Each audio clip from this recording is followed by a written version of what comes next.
ሰላም ጤና ይስጥልን የቮያ ቴሌቪዥን ተከታታዮች ለዕለተ ሮብ ያልናቸውን ዜናዎች ይዘን ቀርበናል። እስከመጨረሻው እንድትከታተሉን በአክብሮት እንጋብዛለን። በአዲስ አበባው ጉዳይ አቋም የያዘው ኢዜማ የአገራዊ ምክክሩን አወዛጋቢ አካሄዶች አጋለጠም። የትግበራ ተቆጣጣሪ እንዲቋቋም ጠየቀም። የኢትዮጵያ ዜጎች ለማህበራዊ ፍትህ ኢዜማ የሀገራዊ ምክክር ሂደቱን አጠቃላይ አካሄድና ወደ ትግበራ የሚያደርገውን ሽግግር አስመልክቶ ዛሬ ነሐሴ 20 ቀን 2018 ዓ.ም በሰጠው መግለጫ በሂደቱ ላይ ያሉትን ከባድ ግድፈቶች አጋልጦ አቋሙን ግልጽ አደረገም። በተለይ በአዲስ አበባ ጉዳይ የተቋቋመው አዲስ አስማሚ ኮሚቴ ህጋዊ መሰረት የሌለው መሆኑን በመግለጽ ኮሚቴው ያቀረበው ምክረ ሀሳብም ሆነ አካሄደው ተቀባይነት እንደሌለው አሳውቋል። የፓርቲው መሪ አቶ እዮም መሳፍንት እንዳብራሩት ከክልል ጉባኤ አባላት ተውጣጦ የተዋቀረው ይህ ኮሚቴ ኮሚሽኑን አሰራር የተከተለ አይደለም። ኢዜማ ይህንንና ሌሎች የሂደት ግድፈቶችን በተመለከተ በየጊዜው ለኮሚሽኑ ቅሬታዎችን ሲያቀርብ የቆየ ቢሆንም አጠቃላይ ሀገራዊ የምክክር ሂደቱን ላለማወቅ ሲባል ጉዳዮችን ወደ አደባባይ ከማውጣት ታቅበው እንደነበር መሪው ገልጸዋል። አሁን ግን ኮሚቴው ያቀረበው ምክረ ሀሳብ ተቀባይነት እንዳያገኝ ለኮሚሽኑ በይፋ ቅሬታ ማቅረባቸውና ምላሽ እየጠበቁ መሆኑን አስታውቀዋል። በተጨማሪም በሂደቱ ላይ የታዩ ሌሎች አስተዳደራዊና መዋቅራዊ ችግሮች በመግለጫው ተነስተዋል። የፓርቲው የስራ አስፈጻሚ አባል አርክቴክት ዮሐንስ መኮንን እንደገለጹት ስለ ምክክር አጀንዳዎች ሙያዊ ሀሳብ ለመስጠት የተመደቡ ምሁራን ወይም ፓናል ኦፍ ኤክስፐርትስ እና ሂደቱን እንዲመሩ የተመረጡ ባለሙያዎች ከተሰጣቸው ሚናና ኃላፊነት ውጪ ሲንቀሳቀሱ መገኘታቸውን አጋልጠዋል። በዚህ ምክንያት ፓርቲው ለኮሚሽኑ ቅሬታ አቅርበው አስተዳደራዊ እርምጃ እንዲወስድ ማድረጉን አስረድተዋል። ይህንን ወሳኝና የመጨረሻ ምዕራፍ አስመልክቶ ኢዜማ መንግስትና ኮሚሽኑ ሊከተሏቸው የሚገቡ ጥብቅ ማሳሰቢያዎችን አስቀምጠዋል። ኮሚሽኑ የመጨረሻውን ሪፖርት ለመንግስትና ለህዝብ በሚያቀርብበት ወቅት ከጥቃቅን ማህበረሰብ ቡድኖች ጀምሮ የተደረጉ የውይይት ቃለ ጉባኤዎችን በማገናዘብ የተመካካሪዎችን ኦሪጂናል የመጨረሻ ሀሳብ ብቻ ባከበረ መልኩ መሆን እንዳለበት አሳስበዋል። እንዲሁም በተመካካሪዎች የቀረቡት 400 ምክረ ሀሳቦች ምንም ሳይሸሽጉ በአስቸኳይ ለህዝብ ይፋ እንዲደረጉ ጠይቋል። የምክክሩ የመጨረሻ ግብ የቀረቡት ምክረ ሀሳቦች ሙሉ በሙሉ ወደ መሬት ወርደው ተግባራዊ ሲደረጉ መሆኑን ያመላከተው ፓርቲው መንግስት አፈጻጸሙን ከተገቢው ጊዜ በላይ ሲያጓትት በፍጥነት እንዲከውን አሳስቧል። የውሳኔዎችን አተገባበር መንግስት በተገቢው መንገድ መፈጸሙን በቅርበት የሚከታተልና የሚቆጣጠር ከማንኛውም ወገን ነጻ የሆነ ገለልተኛና ህጋዊ አካል እንዲቋቋምም ኢዜማ ጥብቅ ጥሪ አቅርቧል። ፓርቲው በመጨረሻም በረዥሙ የሀገራዊ ምክክር ጉዞ ውስጥ እነዚህ ሁሉ የሂደት ጉድለቶች ቢስተዋሉም ልዩነቶችን በሰላማዊ መንገድ ለመፍታት የተደረገው ጥረት ተስፋ ሰጪና የመመካከርን አስፈላጊነት በጉልህ ያሳየ መሆኑን አስገንዝቧል። ይህ ሂደት እንደ ሀገር ጠቃሚ እንደ ፓርቲም ትልቅ ትምህርት የተገኘበት መሆኑን በመጥቀስ የሰላማዊ ውይይት ባህሉ ተጠናክሮ ሊቀጥል እንደሚገባ አብራርቷል። በሰው ሀገር በባዕድ አፈር የፍቅር ጎጆ በደም ሲታጠብ በስደት ዓለም የህይወትን ሸክም አብሮ ይጋራል። ከክፉም ከበጎም ይከላከላል ተብሎ የታመነበት የትዳር አጋር በድንገት የሞት መልእክተኛ ሆኖ ሲመጣ ከማየት በላይ ምን ልብ ሰባሪ ነገር አለ? በኩዌት ጃህራ ግዛት አንዲት ኢትዮጵያዊት እህታችን በአሳዛኝ ሁኔታ በገዛ ባለቤቷ እጅ ህይወቷ ተቀጭቷል። የ1987 ትውልድ የሆነው ይህ ኢትዮጵያዊ ባለቤቷ የፍቅር ቃል ኪዳን የገባላት ሚስቱን በስለት 3 ጊዜ በጭካኔ በመውጋት ህይወቷን ቀጥፎ ከቦታው ተሰውሮ ነበር። የኩዌት ፖሊስና የሕክምና ባለሙያዎች አፋጣኝ ጥሪ ደረሳቸው። ወደ ስፍራው ቢያቀኑም የቆሰለችው እህት ማትረፍ ግን አልተቻለም። አስክሬኗም ለተጨማሪ ምርመራ ተነስቷል። ፖሊስ ባደረገው ፈጣኝና ጥብቅ አሰሳ አጥፊው ግለሰብ ከአንድ ጓደኛው ቤት ተደብቆ በቁጥጥር ስር ሊውል ችሏል። ለዚህ አሰቃቂ የደም መፍሰስ መነሻ የሆነው በትዳር ላይ በመማገጥ ጥርጣሬና በቅናት የተወለደ ቁጣ መሆኑን የፖሊስ የመጀመሪያ ደረጃ ምርመራ ያመለክታል። ፍቅር በጥርጣሬ መርዝ ሲበከል የትዳር ጣሪያም እንደዚህ በሐዘን ይናዳል። ከሀገር ርቆ በሰው ሀገር ለተፈጠረው ለዚህ አሳዛኝ ክስተት ለእህታችን ነፍስ ይማር እያልን በስደት ዓለም ላላችሁ ወገኖቻችን ሁሉ ፈጣሪ ሰላሙን ያምጣላችሁ።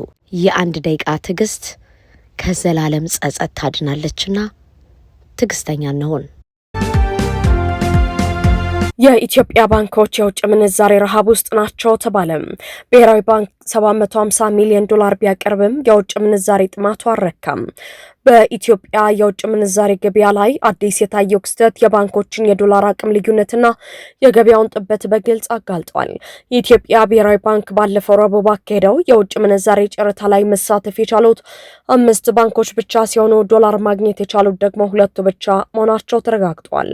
ይህ የጥቂት ባንኮች ብቻ አሸናፊነት በባንኮች መካከል ያለውን ሰፊ የፋይናንስ አቅም ልዩነት ከማሳየቱም በላይ አብዛኞቹ ባንኮች በከፍተኛ የውጭ ምንዛሬ ረሃብ ውስጥ መሆናቸውን የሚያመላክት ክሪቲካል ማሳያ ነው።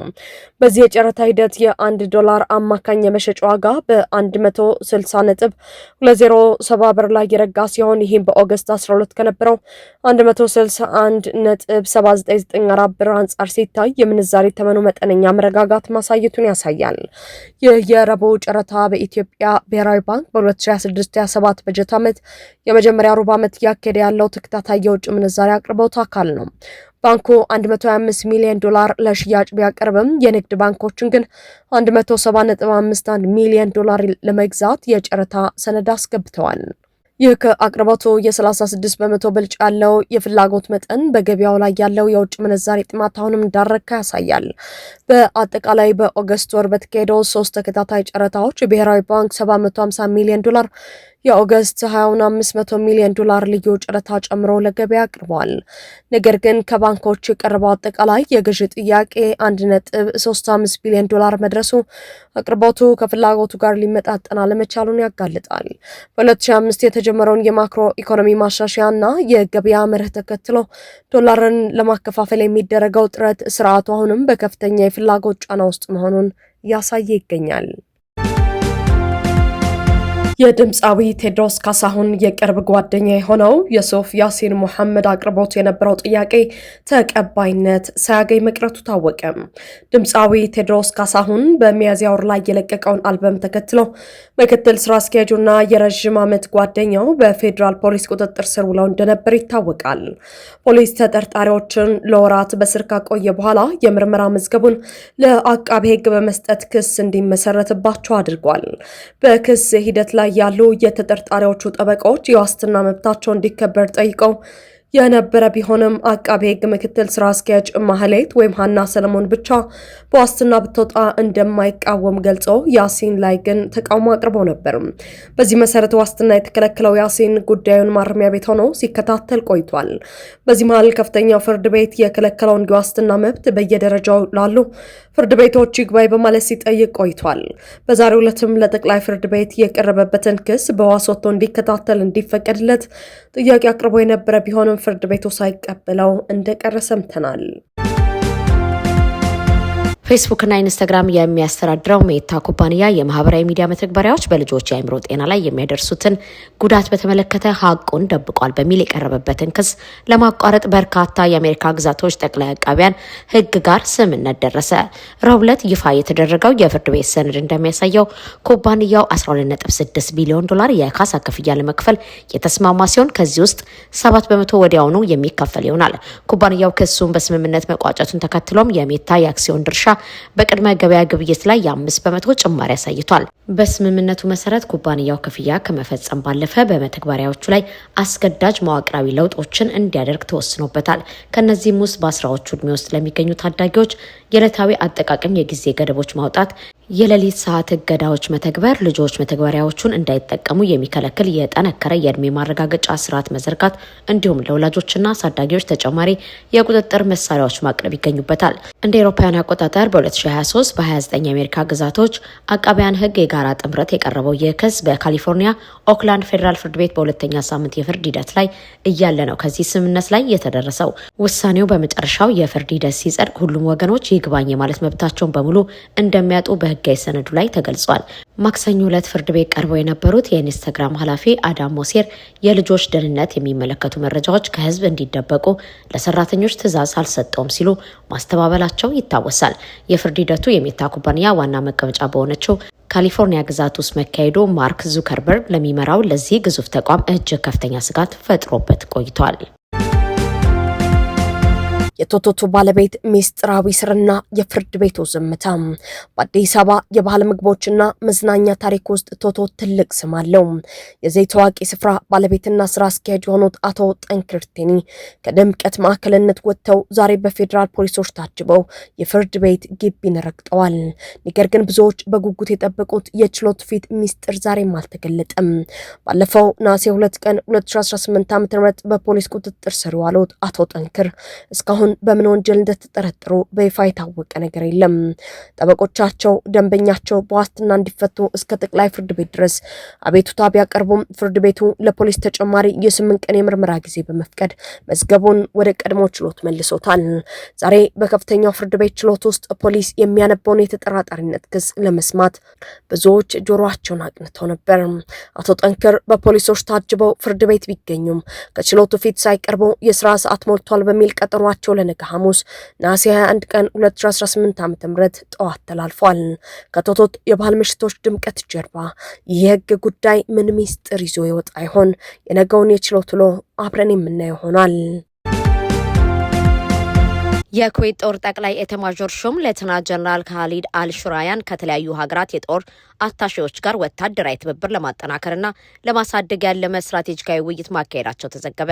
ኦገስት 25 ቀን 2026 በተካሄደው ከዚህ ወታደራዊ ስብሰባ ተሳታፊዎች መካከል የግብፁ የጦር አታሼ ብርጋዴር ጀነራል ሙስጠፋ አልደላል ዋነኛ ሲሆኑ የዮርዳኖስና አውስትራሊያ የጦር አታሼዎች በየራሳቸው መድረክ ተሳትፈዋል። ይህ ውይይት በገጽታው መደበኛ የሁለትዮሽ የዲፕሎማሲ ግንኙነት ቢመስልም በተለይ ለግብጽ ግን አሁን ካለችበት የቀጠናው ጂኦፖለቲካዊ ፍጥጫ አንጻር ትልቅ ትርጉም አለው። ካይሮ ከኢትዮጵያ ጋር በታላቁ ህዳሴ ግድብ፣ በቀይ ባህር ደህንነትና በአፍሪካ ቀንድ የኃይል ሚዛን ዙሪያ ከገባችበት ፖለቲካዊ ውጥረት አኳያ ወታደራዊ አጋሮቿን ለማብዛት እረፍት የሌለው የጦር ዲፕሎማሲ ዘመቻ እያካሄደች ትገኛለች። ግብጽ ቀደም ሲል በምስራቅ አፍሪካ ቀንድ በተለይም ከሶማሊያና መሰል ሀገራት ጋር ወታደራዊ ስምምነቶችን በማድረግ ኢትዮጵያ የመክበብ ስትራቴጂ ስትከተል ቆይታለች። አሁን ደግሞ ከኩዌትና ከሌሎች አረብ ሀገራት ጋር የምታደርገው የጦር ትብብር ማጠናከር ጥረት የአረቡን ዓለም ወታደራዊ፣ ፖለቲካዊና ኢኮኖሚያዊ ድጋፍ ማሰባሰብ በኢትዮጵያ ላይ ተጨማሪ ዲፕሎማሲያዊ ጫና ለመፍጠር የምትከተለው የረጅም ጊዜ ስትራቴጂ አካል ነው። ይህ የካይሮ ተከታታይና ሰፊ የዲፕሎማሲያዊ እንቅስቃሴ በአንድ በኩል ግብጽ የውሃና የደህንነት ስጋቷን በተመለከተ ዓለም አቀፍ ወታደራዊ ድጋፍ ለማግኘት የምታደርገው የሞት ሽረት ትግል የሚያሳይ ሲሆን፣ በሌላ በኩል ደግሞ ኢትዮጵያ በቀጠናው ያላት የውጭ ግንኙነትና የደህንነት ስትራቴጂ በከፍተኛ ንቃት እንድትገመግም እንዲሁም የራሷን የዲፕሎማሲ አጋርነት ይበልጥ እንድታጠናክር የሚያስጠነቅቅ ጥብቅ ማሳያ ነው። ህወሓት በውጭ ኃይሎች ከመንጠልጠል ወጥቶ ለውስጣዊ የፖለቲካ ውይይት ይዘጋጅ ሲል ሳልሳይ ወያኔ ትግራይ መግለጫ ወጣም። የትግራይ ክልል አሁን ለገባበት አስከፊ የህልውና አደጋ ዋነኛው ምክንያት የፖለቲካ ውድቀት መሆኑን የገለጸው ሳልሳይ ወያኔ ትግራይ ወይም ሳውት ገዢው ፓርቲ ህወሓት አሁን እየተከተለ ያለውን ማብቂያ ያልታወቀ መንገድ ትቶ በአስቸኳይ ለውስጣዊ ብሔራዊ ውይይት ወይም ናሽናል ዲያሎግ ዝግጁ እንዲሆን በጥብቅ አሳስበም። ፓርቲው ለሁለተኛ ጊዜ ለህወሓት በጻፈው ዛሬ ነሐሴ 19 ቀን 2018 ዓ.ም ይፋ ባደረገው ደብዳቤ ክልሉን ከሙሉ ጥፋት ለማዳን ሁሉም የትግራይ ፖለቲካ ኃይሎች ቆራጥ ውሳኔ ላይ መድረስ እንዳለባቸው አስገንዝቧል። በደብዳቤው ላይ በግልጽ እንደሰፈረው የትግራይ ህዝብ ላለፉት ዓመታት ከገጠመው ጦርነትና ጭፍጨፋ በተጨማሪ በአሁኑ ወቅት ከባድ ድርቅና ረሃብ ተጨምሮበት ህልውናው እጅግ አሳሳቢ በሆነ የጥፋት አፋፍ ላይ ይገኛል። ሳልሳይ ወያኔ ይህ አደገኛ ሁኔታ ዝም ተብሎ እንዲቀጥል መፍቀድ ትግራይን ወደ ለየለት ጥፋት ከመምራት ውጪ ሌላ ትርጉም እንደሌለው በማስጠንቀቅ ችግሩን ለማስቆም በአፋጣኝ የፖለቲካ መፍትሄ እንደሚያስፈልግ በድፍረት አስቀምጧል። የህወሓትን ወቅታዊ አካሄድ አጥብቆ የነቀፈው የሳልሳይ ወያኔ መግለጫ የትግራይ የፖለቲካ ውድቀት ዘላቂ መፍትሄ ሊያገኝ የሚችለው በውስጣዊ አቅምና በህዝቡ የጋራ ጥረት ብቻ ሆኖ ሳለም ህወሓት ግን ይህንን ሀቅ ወደ ጎን በመተው በውጭ ኃይሎች ላይ የተንጠለጠለም የፖለቲካ መንገድ መከተሉን ክፉኛ ተችቷል። የውጭ ጥገኝነት አካሄድ ዘላቂ መፍትሄ እንደማያመጣ የገለጸው ፓርቲው ህወሓት በአፋጣኝ ወደ ውስጣዊ ውይይትና መፍትሄ መምጣት እንዳለበት አሳስቧል። በመጨረሻም ፓርቲው ህዝብን ለማዳን አሁንም ጊዜው እንዳረፈደ በማስታወስ ህወሓት አሁን የገባበትና መጨረሻ የማይታወቀውን እንዲሁም ራሱን በቅጡ ሊቆጣጠረው የማይችለውን የፖለቲካ ውሳኔ በአስቸኳይ አቁሞ ለብሔራዊ የጋራ ዘተ ወይም ውይይት ራሱን ዝግጁ እንዲያደርግ ጥሪውን አስተላልፏል። ደቡብ ሱዳን የሟቾችን 2 ኢትዮጵያን ገዳዮች ተከታትላ ለፍርድ እንደምታቀርብ ቃል ገባች። በደቡብ ሱዳን ጆን ጌሌ ግዛት በተመድ የሰላም አስከባሪ ኃይል ተሽከርካሪ ላይ በተፈጸመ ጥቃት 2 ኢትዮጵያን ሰላም አስከባሪ ወታደሮች ሲገሉ ሌሎች 7 መቁሰላቸው ይታወሳል። ሰኞ ዕለት የተመድ ሰላም አስከባሪ ኃይል ንብረት የሆኑ 8 ተሽከርካሪዎች ላይ ይህ ጥቃት የተፈጸመው ከቦር ወደ ባጁት በሚጓዙበት ወቅት ነው። የሱዳን ውጭ ጉዳይ ሚኒስቴር እንደገለጸው ተሽከርካሪዎቹ የተመቱት ከጂሌ በ10 ኪሎ ሜትር ርቀት ላይ ማንነታቸው ባልታወቁ ታጣቂዎች ነው። በ8ቱ ተሽከርካሪዎች ውስጥ በጠቅላላ 38 ወታደሮች እንደነበሩ ጠቅሶ እነዚህም የኢትዮጵያ ሰላም አስከባሪ ወታደሮች፣ የተመድ ሰላም አስከባሪ ኃይል፣ ሲቪልና ወታደራዊ ሰራተኞችና የደቡብ ሱዳን ብሔራዊ ፖሊስ አገልግሎት አባላት ያካተተ መሆናቸውን አውስቷል። ማንነታቸው ያልታወቁ ታጣቂዎች በተሽከርካሪዎቹ ላይ የከፈቱት ተኩስ ተከትሎ በተደረገ የተኩስ ልውውጥ 2 የኢትዮጵያን ሰላም አስከባሪዎች መገደላቸውን ያስታወቀው ሚኒስትሩ ከቆሰሉ 7 ሰዎች መካከል 3ቱ የኢትዮጵያ ሰላም አስከባሪ አባላት መሆናቸውንም አስረድቷል። የደቡብ ሱዳን ውጭ ጉዳይ ሚኒስቴር ይህንን የደፈጣ ጥቃት በጥብቅ እንደሚያወግዝ ገልጾ ከዓለም አቀፍ አጋሮች ጋር በመሆን ምርመራ እንዲደረግ ጥሪ አቅርቧል። የምርመራውን ውጤት ተከታትሎም ጥፋተኛ ሆነው የተገኙትን ተጠያቂ እንደሚያደርግ አስታውቋል። የኢትዮጵያ የዋጋ ግሽበት በሐምሌ ወር ወደ 15.3 በመቶ አሻቀበ። የኢትዮጵያ ስታቲስቲክስ አገልግሎት ባወጣው አዲስ መረጃ መሰረት የሀገሪቱ ዓመታዊ የዋጋ ግሽበት በሰኔ ወር ከነበረበት 13.9 በመቶ በሐምሌ ወር 2026 ወደ 15.3 በመቶ ከፍ ብሏል። የጭማሪ የተመዘገበው በምግብና ምግብ ነክ ባልሆኑ ሸቀጦች ላይ በታየው ከፍተኛ የዋጋ ንረት ምክንያት መሆኑ ተገልጿል። ባለፈው ታህሳስ 2025 ወደ 9.7 በመቶ ወርዶ የነበረው የዋጋ ግሽበት ከቅርብ ወራት ወዲህ ዳግም ማሻቀብ የጀመረ ሲሆን በሐምሌ ወር ምግብ ነክ ያልሆኑ ሸቀጦች የዋጋ ግሽበት ከሰኔው 12.2 በመቶ ወደ 14.8 በመቶ እንዲሁም የምግብና አልኮል አልባ መጠጦች የዋጋ ግሽበት ወደ 15.7 በመቶ ከፍ ብሏል። በተለይም በምግብ ዘርፉ ስኳር፣ ማርና ቸኮሌት ከባለፈው ዓመት ተመሳሳይ ወቅት ጋር ሲነጻጸር የ39.4 በመቶ ከፍተኛ ጭማሪ አሳይተዋል። ቡናና አልኮል አልባ መጠጦች በ33 በመቶ፣ ስጋ በ21.6 በመቶ፣ የምግብ ዘይት በ20.3 በመቶ እንዲሁም ፍራፍሬ በ19.2 በመቶ የዋጋ ጭማሪ አሳይተዋል። የዋጋ ንረቱ ጫና በምግብ ላይ ብቻ የተወሰነ አይደለም። ምግብ ነክ ካልሆኑ ዘርፎች መካከል የትምህርት ክፍያ የ25.3 በመቶ ዓመታዊ ጭማሪ ሲያስመዘግብ፣ ትራንስፖርት፣ ሆቴሎች፣ አልባሳት እንዲሁም የመኖሪያ ቤት፣ ውሃ፣ መብራትና ነዳጅ ከፍተኛ ዋጋ ጭማሪ ከተመዘገበባቸው ዘርፎች መካከል ዋነኞቹ ናቸው። የስታቲስቲክስ አገልግሎት ይህንን ተከታታይ የዋጋ ንረት፣ የብር የመግዛት አቅም መዳከም፣ ከዶላር ጋር ያለው የምንዛሬ ለውጥና የዓለም አቀፍ የነዳጅ ዋጋ መጨመር ጋር አያይዞታል። አብዛኞቹ ምግብ ነክ ያልሆኑ ሸቀጦች ከውጭ የሚገቡ ወይም በገቢ ጥሬ ዕቃዎች ላይ ጥገኛ በመሆናቸው ለዋጋ ጭማሪው አስተዋጽኦ አድርገዋል። መረጃዎች እንደሚያሳዩት ኢትዮጵያ እንደ አውሮፓውያን አቆጣጠር በ2026 የመጀመሪያ አጋማሽ ከ10 ታላላቅ የአፍሪካ ኢኮኖሚዎች መካከል ከፍተኛውን የዋጋ ግሽበት ጭማሪ ያስመዘገበች ሀገር ሆናለች። የዋጋ ንረት በተለይም በሸማቹ ማህበረሰብ ላይ የኑሮ ጫናውን በእጅጉ እንዳከበደው ሪፖርቱ አመላክቷል። የሳውዲ ፖሊሶች 12 ኢትዮጵያንን ከበርካታ አደንዛዥ እጽ ጋር በቁጥጥር ስር መዋላቸውን አስታወቁ። በትላንትናው ዕለት የሳውዲ አረቢያ ድንበር ጠባቂዎች 240 ኪሎ ግራም ጫት ይዘው ሊገቡ የነበሩ ኢትዮጵያንን በቁጥጥር ስር መዋላቸውን መዘገባችን ይታወሳል። ዛሬ ደግሞ ሌሎች 12 ኢትዮጵያን መያዛቸው ተገልጿል። ሳውዲ ጋዜት እንደዘገበው በ12ቱ ኢትዮጵያን እጅ የተገኘው በጠቅላላ 290 ኪሎ ግራም ጫት፣ 33 ኪሎ ግራም ሐሽሽና 72415 ታብሌቶች ናቸው። በጃዘን አልዴር ሴክተር ድንበር ጠባቂዎች 33 ኪሎ ግራም ሐሽሽና 90 ኪሎ ግራም ጫት በህገወጥ መንገድ ለማዘዋወር የሞከሩ 4 ኢትዮጵያን በቁጥጥር ስር መዋላቸውን ያስታወቀው ዘገባው በዚሁ በጃዛን ግዛት አላርዳህ በኩል ደግሞ በመድኃኒት ዝውውር ደንብ የተከለከሉ 72415 ታብሌቶችን የያዙ ሌሎች 4 ኢትዮጵያን መያዛቸውን አስረድቷል። በአሲር ግዛት አልራባዋ ደግሞ ሌሎች 4 ኢትዮጵያን በህገወጥ መንገድ 200 ኪሎ ግራም ጫት ለማስገባት በሚሞክሩበት ወቅት በቁጥጥር ስር መዋላቸውን ዘግቧል። በሳውዲ ህግ መሰረት አደንዛዥ እጾች፣ ጫትና የተከለከሉ መድኃኒቶችን በህገወጥ መንገድ ማዘዋወር ሞት የሚያስቀጣ መሆኑ ይታወቃል። ኤለን ማስክ የዩክሬን የነጻነት ክብር ሜዳሊያ ተሸላሚ ሆኑ። የዩክሬኑ ፕሬዝዳንት ቮሎዲሚር ዜሌንስኪ በዛሬው ዕለት ለስፔስ ኤክስ እና ቴስላ ኃላፊው ኤለን ማስክ የክብር ሜዳሊያ ሽልማት አበርክተዋል። ይህ ሽልማት የተበረከተው ዜሌንስኪ ዛሬ በፈረሙት ልዩ ፕሬዝዳንታዊ አዋጅ ቁጥር 835/2026 አማካኝነት ነው። አዋጁ ኤለን ማስክ ስራ ፈጣሪ፣ መሐንዲስ፣ የስፔስ ኤክስ እና ቴስላ ባለቤት በሚል የተገለጸ ሲሆን ለዩክሬን ሉዓላዊነት ነጻነት ትልቅ አስተዋጽኦ ማድረጉን ይጠቅሳል። በመሆኑም በዩክሬን ዲሞክራሲያዊ መብቶችና ነጻነቶችን ለመጠበቅ ትልቅ አስተዋጽኦ ላደረጉ ሰዎች የሚበረከተው ኦርደር ኦፍ ፍሪደም የተሰኘው ሜዳሊያ የተሰጠው መሆኑን የሚያስረዳ አዋጅ ነው።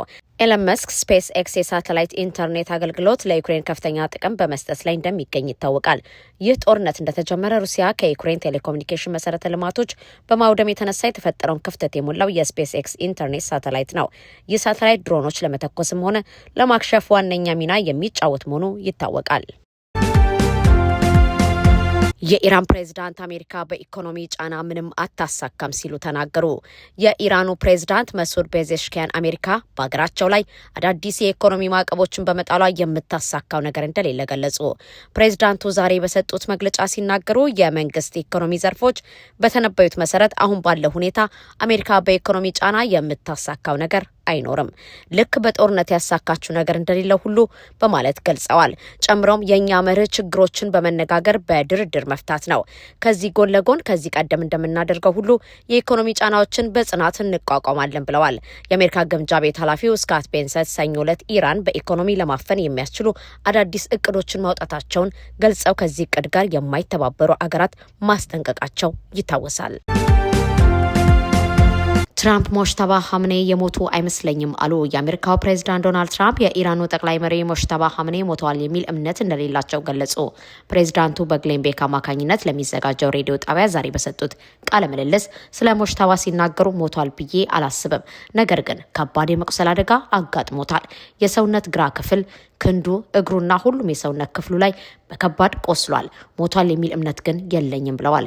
የኢራን ጠቅላይ መሪ የነበሩት አያቶላ ኻሜኔ ልጅ የሆኑት ሞጅተባ አባታቸው በአሜሪካና እስራኤል ጥቃት ከተገደሉ በኋላ የአባታቸውን ስልጣን መያዛቸው ይታወሳል። ይሁንና ስልጣኑን ካገኙ ወዲህ በአደባባይ አለመታየታቸውና ድምጻቸውም አለመሰማቱ ሞቷል የሚል ጥርጣሬ እንዳስነሳ የሚታወቅ ነው።